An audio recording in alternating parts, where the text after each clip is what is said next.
many years ago did you stop operating? Prior to Well, retirement? I really stopped operating right here in 2018. I mean, but I did a few things. I was not doing well. I was starting to get a tremor in my hand.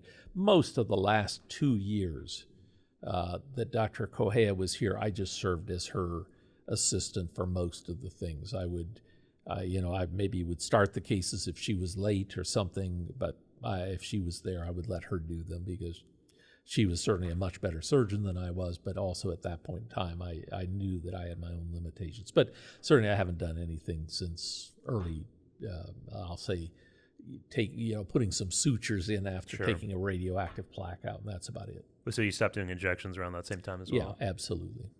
That's it. One thing that's fascinating about our field is that we have the ability to see patients in the clinic, but we also can be in the OR as well. Was that tremor, did that just kind of develop very gradually over time, or was that something just kind of in the 2018, 2017 slowly picked up? It gradually developed, but it wasn't an issue until about 2018. And then it influenced. There are a lot of things that I do that I learned to do as a surgeon with my left hand.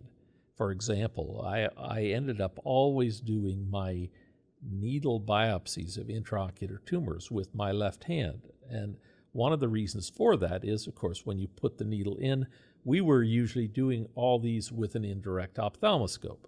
And of course, so everything's upside down and backwards. Well, somehow or other, my left hand and my brain worked together that I always knew how to reposition the needle based on what I was seeing. With my right hand, I had to think about it.